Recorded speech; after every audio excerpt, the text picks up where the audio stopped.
Welcome to More Than It Seems, Stories Beyond the Cardboard, a series where one piece of cardboard can create the ultimate link to baseball history. Behind every photo and stat line lies something richer: resilience, drama, joy, heartbreak. Untold stories that go far beyond the box score. This isn't just about collecting the cards, it's about forming a lasting connection. I'm John, and I'm glad you're here. Today, we take a look at one of the strangest tales in New York Yankees lore, and perhaps one of the strangest stories in all of the sport's history. It's part baseball, part soap opera, and a complete real-life peculiarity. Let's set the scene. It's 1973. At the time, the New York Yankees weren't exactly the dynasty we think of today. They were in a bit of a post-Mantle slump, trying to claw their way back into contention. But two of their pitchers, as shown in these 1973 Topps baseball cards, left-hander Fritz Peterson and right-hander Mike Kekich, would end up making more headlines for what happened off the field than anything they did on the mound. This is the story of the Yankees' wife swap, though calling it that is almost too simplistic for the situation. Peterson and Kekich weren't just teammates, they were close friends. They lived near each other in northern New Jersey, spent a ton of time together, and their families were intertwined. They'd hang out for dinners, go to each other's houses, and even carpool to the ballpark. Now, it wasn't unusual for teammates to become that close. Baseball, after all, is a grind. 162 games a year plus travel, and sometimes your teammates become an extended family. But in this case, extended took on a whole new meaning. By the summer of 1972, the two families became practically inseparable. That's when, while attending a party at the New York Post sports writer Marty Allen's place, according to both men, the couple started realizing their heightened levels of compatibility, and each made a commitment to an off-the-field trade that was more shocking than anything formed on baseball's hot stove. Now, the way that this all unfolded is pretty wild. It wasn't some drunken dare or spur-of-the-moment decision. They say it was a gradual thing. Dinners, conversations, shared interests, and eventually, Mike Kekich fell for Marilyn Peterson, Fritz's wife, and Fritz Peterson fell for Suzanne Kekich, Mike's wife. The two couples actually sat down and talked about it, and they decided they weren't just going to swap partners. They were going to literally trade lives. That meant houses, pets, even the kids' living arrangements.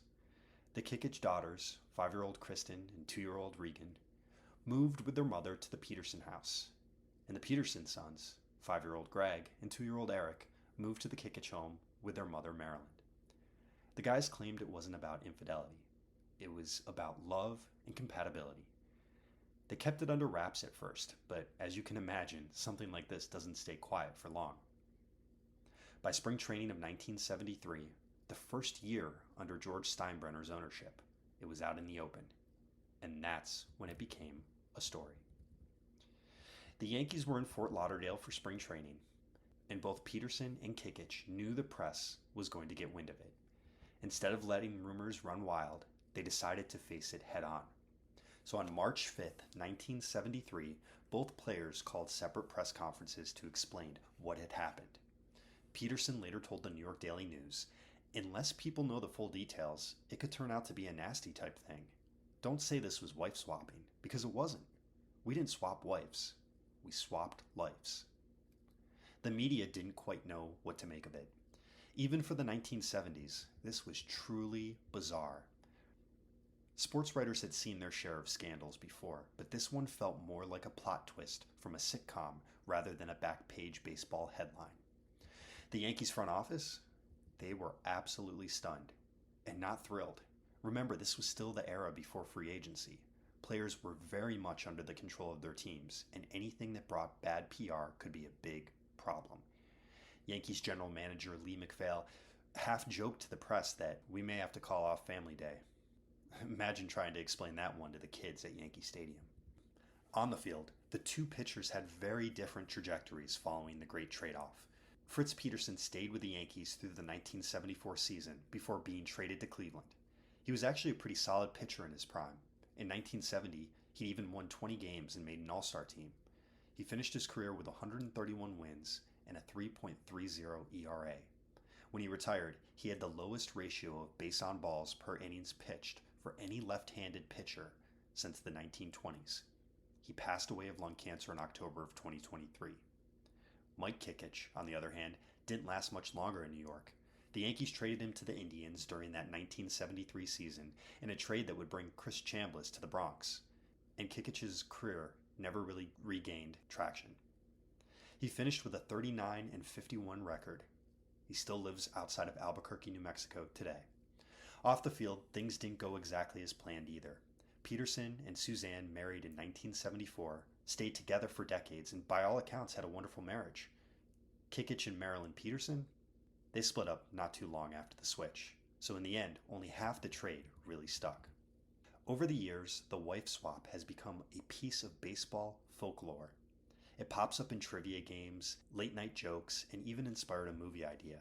At one point, Ben Affleck and Matt Damon were rumored to be producing a film about it called The Trade. That project never made it to the big screen, partly because Kekich reportedly didn't want it made unless he had script approval, but that's only to be rumored. Fritz Peterson actually talked about it more openly in interviews, often downplaying the drama and saying it was simply two couples trying to find happiness. Kekich, on the other hand, has largely avoided the spotlight when it came to the subject. So why does the story still get brought up decades later? The simple answer? It's such a strange intersection of sports, personal relationships, and public spectacle. It wasn't a gambling scandal or a PED bust. It was something way more personal. Something that challenged the way people thought about relationships, especially in the very public, very macho world of professional baseball. And let's be honest, it's just plain unusual. In a game that reveres tradition, the story of two teammates swapping wives, kids, and houses will always stand out. So there you have it, the 1973 Yankees saga of Fritz Peterson and Mike Kekich, a blockbuster trade unlike any other in baseball history, one that included wives, kids, houses, and even pets. This has been More Than It Seems, Stories Beyond the Cardboard. I'm John. Thanks for listening.